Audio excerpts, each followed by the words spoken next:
আসসালামু আলাইকুম, শুভ সকাল। প্রিয় শিক্ষার্থীরা, আশা করি ভালো আছো, সুস্থ আছো। প্রতিদিন ন্যায় অনলাইন ক্লাসে আজ আমি তোমাদের মেকানিক্যাল ডিপার্টমেন্টের ফার্স্ট সেমিস্টারের thermodynamics and hit engine subject নিয়ে আলোচনা করব। আগের দিন ক্লাসে আমি তোমাদের পেট্রোল ইঞ্জিনের বিভিন্ন বিষয় নিয়ে আলোচনা করছিলাম। আজ আমি তোমাদের একই বিষয় নিয়ে একই টপিক্সের উপর আলোচনা করব, যেটা যার মাঝে তোমাদের সংক্ষিপ্ত এবং রচনামূলক প্রশ্নের জন্য খুব ইম্পর্টেন্ট কিছু বিষয় থাকবে। তো চলে যাওয়া যাক আমাদের মূল টপিক্সে। প্রথমে আমরা জানবো যে ইঞ্জিন পরিচালনায় আবশ্যকীয় সিস্টেমগুলো আছে। একটা ইঞ্জিন পরিচালনা করতে গেলে আমাদের কি কি সিস্টেম খুবই ইম্পর্ট্যান্ট, বা কি কি সিস্টেমের মাধ্যমে আমাদের ইঞ্জিন পরিচালনা করতে হয়, সেই সিস্টেমগুলোর নাম আমরা জেনে নিব প্রথমেই। তাহলে আমরা প্রথমে জানবো কি ইঞ্জিন পরিচালনার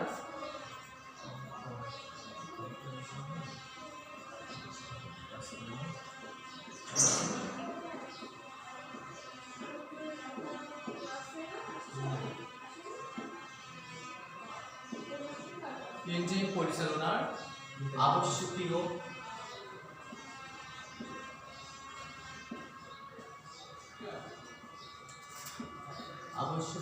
সিস্টেম।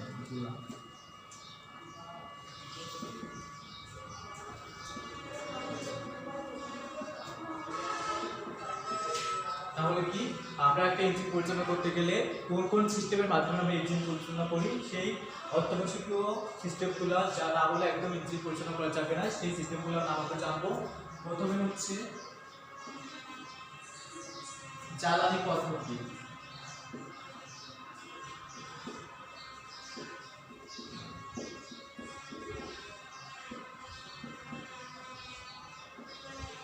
তারপর আছে আমাদের পরিচালন পদ্ধতি।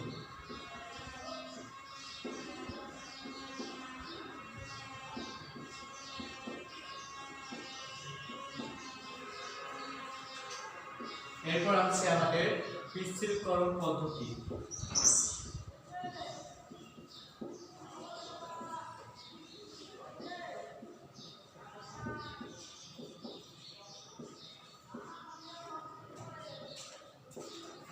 এরপর আছে যেটা ঠান্ডাকরণ।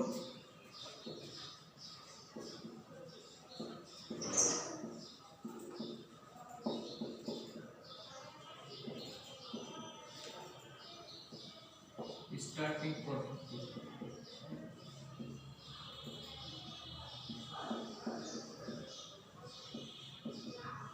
তাহলে এই পাঁচটা পদ্ধতির নাম আমরা জানলাম, অর্থাৎ পাঁচটা সিস্টেমের নাম জানলাম। সেটা হচ্ছে কি, প্রথমে ছিল আমাদের জ্বালানি পদ্ধতি, এরপর হচ্ছে পরিচালন পদ্ধতি, দেন পিচ্ছিলকরণ পদ্ধতি, ঠান্ডাকরণ পদ্ধতি এবং স্টার্টিং পদ্ধতি। এই পাঁচটি সিস্টেম হচ্ছে আমাদের ইঞ্জিন পরিচালনার আবশ্যকীয় সিস্টেম। এরপর যেটা জানবো আমরা স্পার্ক ইঞ্জিন, অর্থাৎ অন্তর্দহন ইঞ্জিনে সিস্টেমের অংশসমূহ, অর্থাৎ অন্তর্দহন ইঞ্জিনে যে সিস্টেম ব্যবহার হবে সেই সিস্টেমের যে সকল অংশ থাকে আমরা সেই অংশগুলোর নাম জানবো।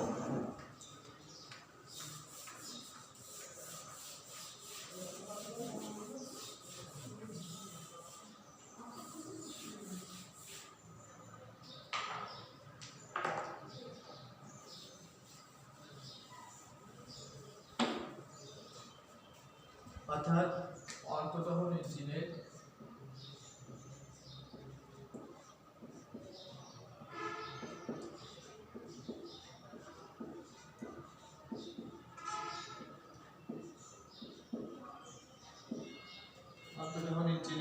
সিস্টেমের অংশসমূহ।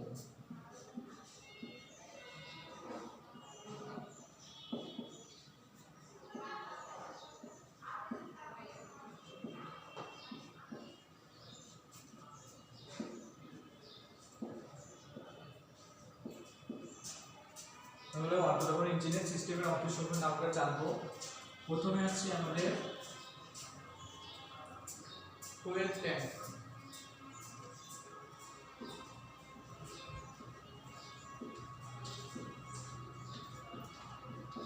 Fuel tank. তারপর আছে আমাদের ফুয়েল ফিল্টার।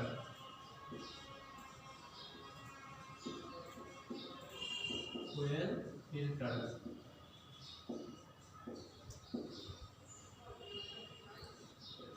এরপর আছে ফুয়েল পাম্প,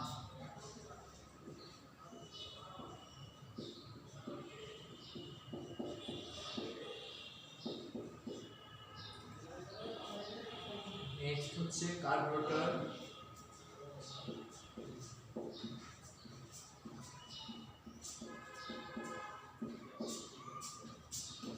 তারপর আছে আমাদের ফুয়েল লাইন,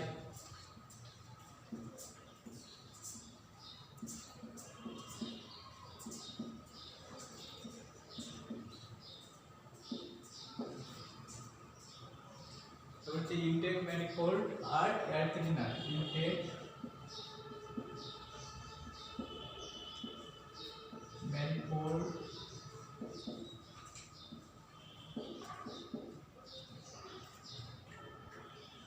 আর আছে এয়ার ক্লিনার, এয়ার ক্লিনার। তাহলে এই ছিল আমাদের অটোনমাস যে সিস্টেমের অংশ। কি ছিল? Fuel tank, fuel filter, fuel pump, carburettor, fuel line, intake manifold আর এয়ার ক্লিনার। এরপর আমরা খুবই একটা ইম্পর্টেন্ট বিষয় জানবো, সেটা হচ্ছে কার্বোরেটরের বিভিন্ন অংশসমূহের নাম। কার্বোরেটরে অর্থাৎ পেট্রোল ডিজেলের যে কার্বোরেটর থাকে সেই কার্বোরেটরে বিভিন্ন অংশসমূহের নাম, অর্থাৎ কার্বোরেটর কি কি অংশ নিয়ে গঠিত।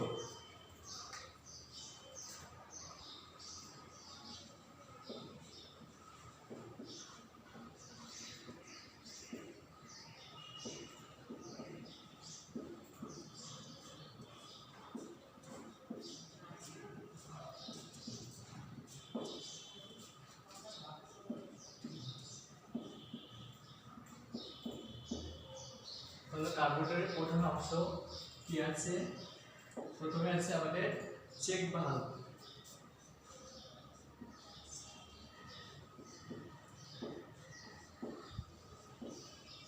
Check valve. তারপর আছে আমাদের ফ্লোট চেম্বার,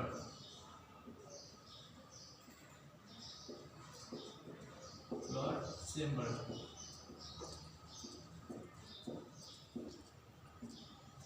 এরপর আছে মেইন জেট,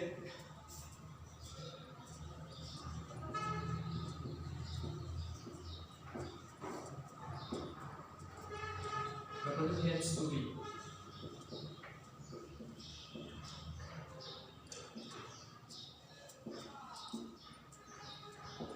আরেকটা আছে থ্রোটল বাল্ব,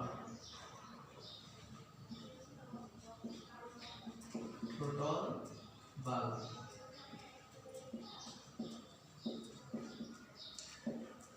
তাহলে কার্বোরেটরের প্রধান পাঁচটি অংশ থাকে। এক হচ্ছে চেক ভালভ, তারপরে ফ্লোট চেম্বার, মেইন জেট, ভেন্টুরি আর থ্রোটল বাল্ব। এখন যে বিষয়টা তোমাদের জানাবো সেটা হচ্ছে একটা 4 ঘাত 3 ইঞ্চিনের মূলনীতি, অর্থাৎ 4 স্ট্রোক পেট্রোল ইঞ্জিনের মূলনীতি। যেটা তোমাদের রচনা প্রস্তুতির জন্য খুবই ইম্পর্টেন্ট একটা বিষয়, এবং প্রতিটা এক্সামে প্রায় এই রচনাগুলোকে এই কোশ্চেনটা এসে থাকে যে 4 স্ট্রোক ইঞ্জিনের মূলনীতি ব্যাখ্যা করো। অর্থাৎ 4 স্ট্রোক পেট্রোল ইঞ্জিন বা ডিজেল ইঞ্জিন যেটাই হোক, এই 4 স্ট্রোক ইঞ্জিনের মূলনীতি অর্থাৎ 4টা ঘাত থাকে। আমরা যা অতি সংক্ষিপ্ত প্রশ্নে জানছিলাম যে পেট্রোল ইঞ্জিনের 4টি ঘাতের নাম, সেটা ছিল কি? সাকশন, কম্প্রেশন, পাওয়ার আর হচ্ছে এক্সজস্ট। এখন হচ্ছে 4টা ঘাত কিভাবে কাজ করে, অর্থাৎ প্রতিটা ঘাতে কি কি কাজ হয় সেই বিষয় নিয়ে আলোচনা। অর্থাৎ এর জন্য বলা হয়েছে যে 4 স্ট্রোক পেট্রোল ইঞ্জিনের মূলনীতি, যেটা রচনামূলক প্রশ্ন তোমাদের বারবার এসে থাকে। তো দেখো এখন আমরা 4 স্ট্রোক পেট্রোল ইঞ্জিনের মূলনীতি বিষয় নিয়ে আলোচনা করব।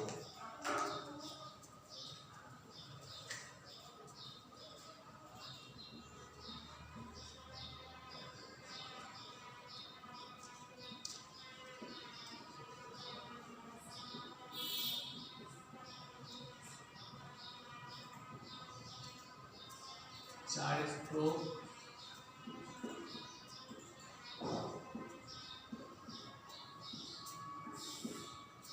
पेट्रोल इंजिने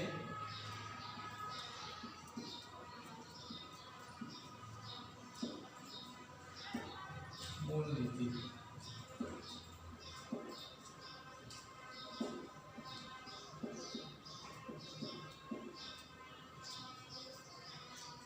তাহলে আমরা প্রথমে জানি 4 স্ট্রোক ইঞ্জিনে 4টে স্ট্রোক, অর্থাৎ 4টে স্ট্রোকের মাঝে অর্থাৎ 4 স্ট্রোকের মাধ্যমে কি একটা ক্রিয়া সম্পন্ন হয়। আর এই 4টা স্ট্রোকের মধ্যে প্রথম স্ট্রোক আমাদের কি ছিল? Suction stroke. তাহলে প্রথম স্ট্রোক আমাদের হচ্ছে সাকশন স্ট্রোক।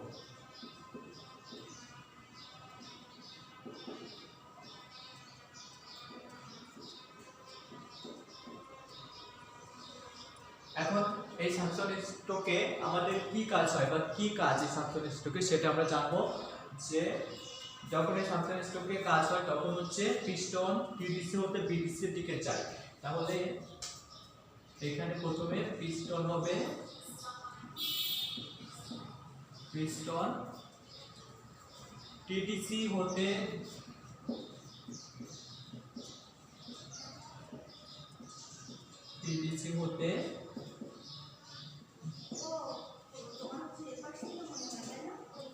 বিডিসিতে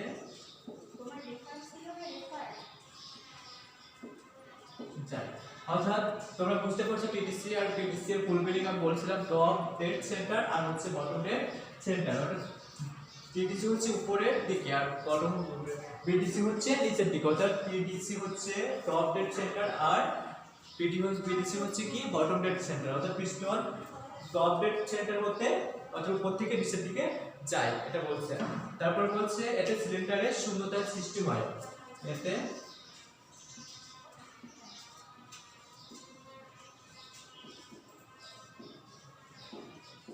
সিলিন্ডারে শূন্যতার সৃষ্টি হয়।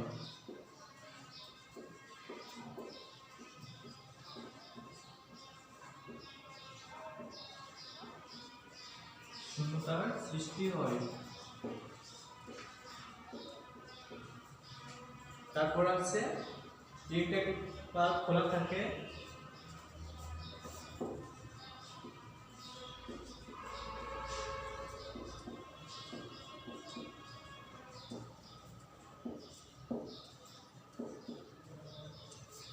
খোলা থাকে। এরপর হচ্ছে কার্বোরেটর থেকে এয়ার ফুয়েল চার্জ সিলিন্ডারে প্রবেশ করে। কার্বোরেটর থেকে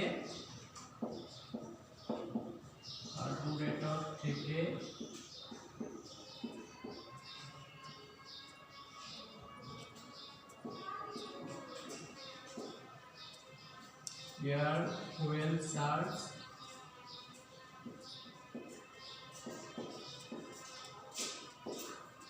সিলিন্ডারে প্রবেশ করে।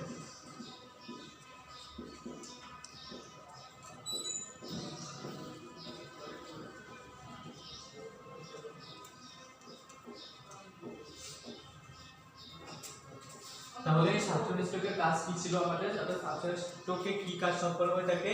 পিস্টন কি করবে? টিডিসি হতে বিডিসির দিকে যাবে, অর্থাৎ উপর থেকে নিচের দিকে আসবে এবং এতে কি হবে? সিলিন্ডারের শূন্যতার সৃষ্টি হয়।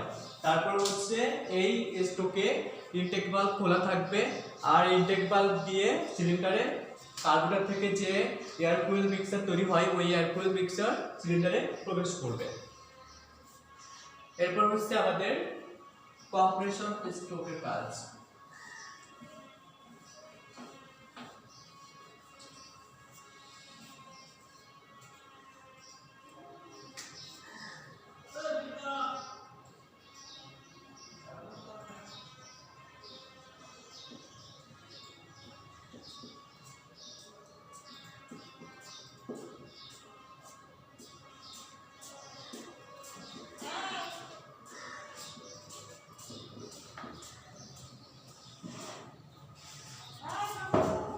এখন হচ্ছে কম্প্রেসর স্ট্রোকে কি কাজ হয়, অর্থাৎ কি কাজ সম্পন্ন হয় কম্প্রেসর স্ট্রোকে সেটা দেখবো। এই স্ট্রোকে কি হয়? দুটো সিলিন্ডার স্ট্রোক দুটো ভাগ থাকে। একটা হচ্ছে ইনটেক ভালভ, অর্থাৎ যে ভালভ দিয়ে প্রবেশ করে বাইরে থেকে বাতাস বা ফুয়েল মিক্সার প্রবেশ করে, আর একটা হচ্ছে এক্সহস্ট ভালভ যেটা হচ্ছে ভেতর থেকে পুরো গ্যাস বের হয়ে যায়। তো এখানে বলছে যে এই স্ট্রোকে দুটো ভালভই বন্ধ থাকে।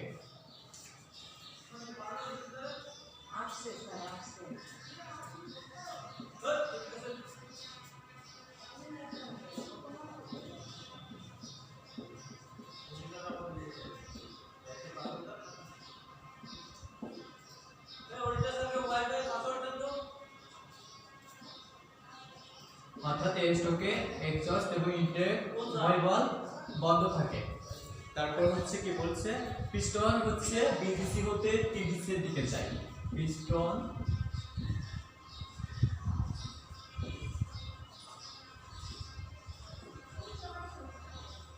বিডিসি হতে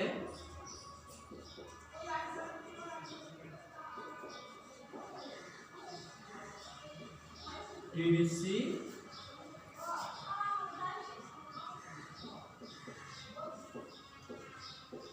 দিকে যায়। অর্থাৎ পিস্টন কি করে উপর থেকে, আমরা দেখছি সাকশন স্ট্রোকে পিস্টন কি করে উপর থেকে নিচের দিকে যায়, আর এখানে হচ্ছে নিচের দিকে উপর দিকে যাবে, অর্থাৎ পিস্টন নিচ থেকে উপর দিকে যায়। তারপর আছে এতে এয়ার কুল চার্জ, এতে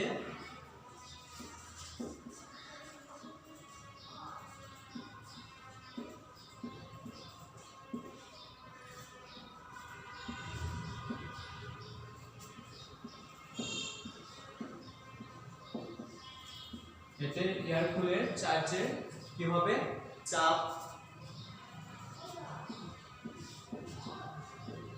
6 থেকে 10 কেজি ফুট পার সেন্টিমিটার এবং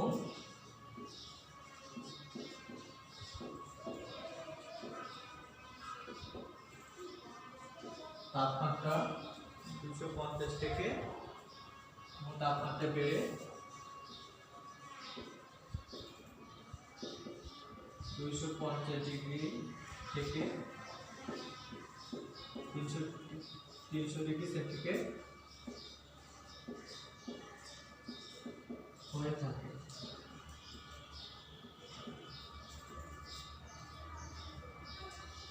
তাহলে কম্প্রেসর স্কেল হচ্ছে সংকোচন ঘাত, কম্প্রেসর স্কেল হচ্ছে সংকোচন ঘাত। এই সংকোচন ঘাতে আমাদের কি হয়ে থাকে দেখো, এই স্ট্রোকে দুটি বাল্ব বন্ধ থাকবে, অর্থাৎ এক্সস্ট এবং ইনটেক দুটো বাল্বই বন্ধ থাকবে। পিস্টন কি করবে, বিডিসি হতে টিডিসি এর দিকে যাবে, অর্থাৎ নিচ থেকে উপরের দিকে যাবে। তারপর হচ্ছে যদি এয়ার কুয়েল চার্জের চাপ হচ্ছে 6 থেকে 10 কেজি ফুট পার সেন্টিমিটার হয় এবং তাপমাত্রা বেড়ে প্রায় 250 ডিগ্রি সেন্টিগ্রেড হতে 300 ডিগ্রি সেন্টিগ্রেড হয়ে থাকে। এরপর হচ্ছে আমাদের পাওয়ার স্ট্রোক, অর্থাৎ পাওয়ার ঘাত বা শক্তি ঘাত।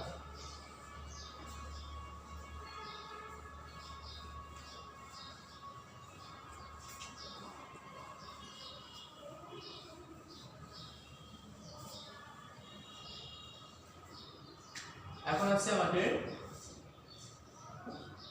পাওয়ার স্ট্রোক।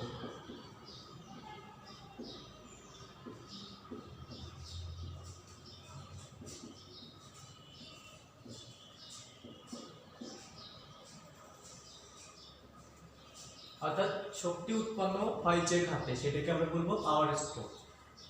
পাওয়ার স্ট্রোকে কি হয় এখন আমরা দেখা যাবে যে স্ট্রোকে উভয় ভালভ বন্ধ থাকে, অর্থাৎ আমরা কম্প্রেশন স্ট্রোকেও দেখছি কি এক্সস্ট এবং ইনটেক উভয় ভালভ বন্ধ থাকে, ঠিক তেমনই আমাদের পাওয়ার স্ট্রোকে উভয় ভালভ বন্ধ থাকবে। তাহলে এই স্ট্রোকে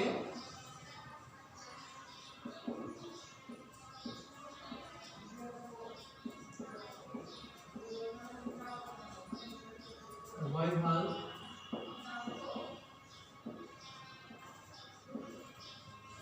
বন্ধ থাকে।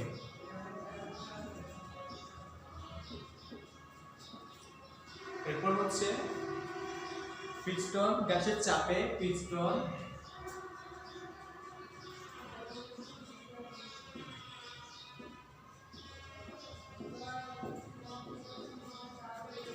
গ্যাসের চাপে পিস্টন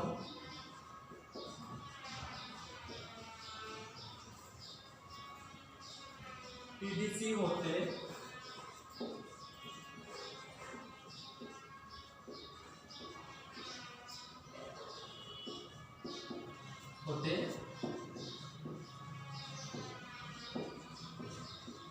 টিডিসি এর দিকে যায়।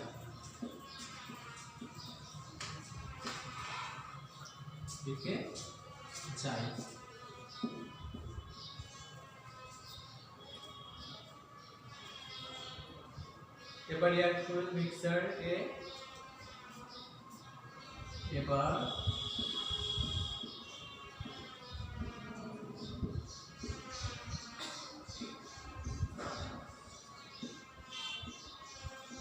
এয়ার ফুয়েল মিক্সারে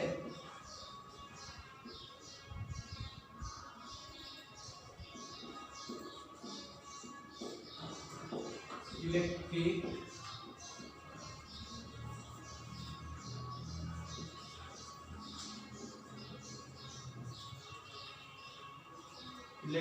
স্পার্কের সাহায্যে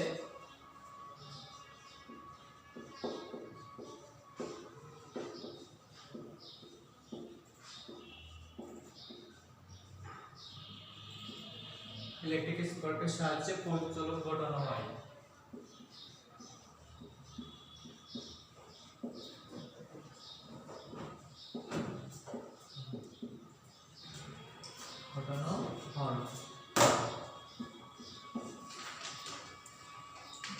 শুধুমাত্র এই স্ট্রোকে কাজ সম্পন্ন হয় এবং ইঞ্জিনে শক্তি উৎপন্ন হয় শুধুমাত্র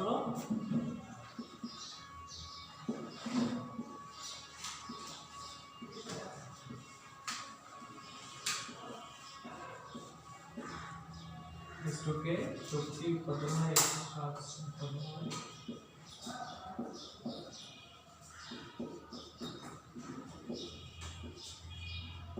এবং ইঞ্জিনের শক্তি উৎপন্ন হয়।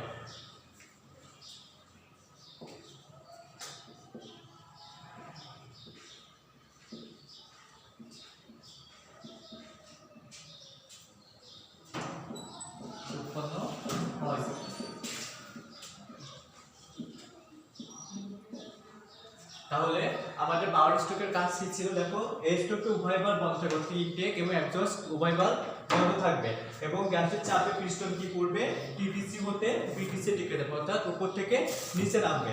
তারপর বলছে এয়ার ফুয়েল মিক্সারে ইলেকট্রিক স্পার্কের সাহায্যে প্রজ্বলন ঘটানো হয়, অর্থাৎ আগুন ধরানো হয়।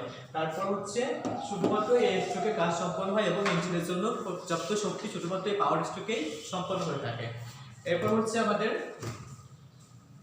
শেষ যে স্ট্রোকটা সেটা হচ্ছে এক্সস্ট অর্থাৎ নির্গমন ঘাত।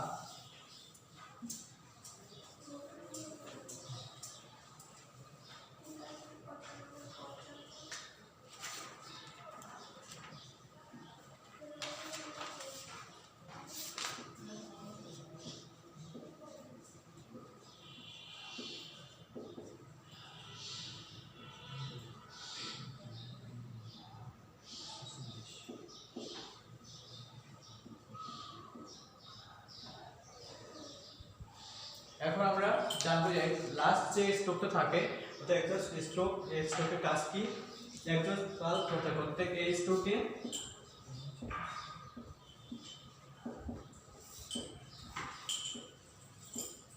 এক্সস্ট বা নির্গমন বাল্ব খোলা থাকে, নির্গমন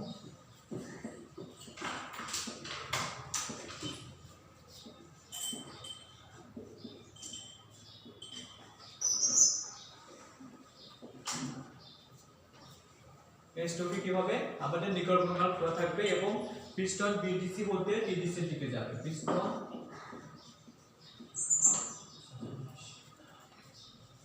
বিডিসি হতে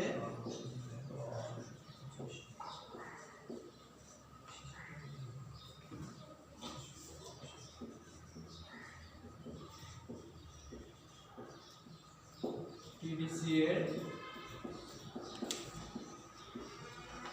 দিকে যাবে, অর্থাৎ পিস্টন কি করবে, উপর নিচ থেকে উপরের দিকে যাবে এবং এক্সস্ট বাল্ব দিয়ে পোড়া গ্যাস পিস্টনের ধাক্কায়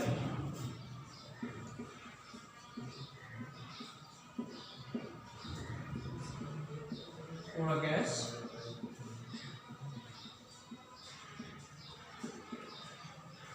পিস্টনের ধাক্কায়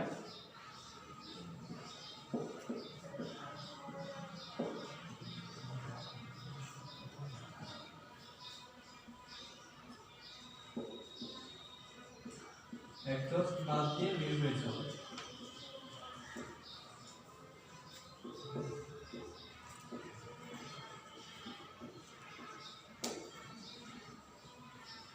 বের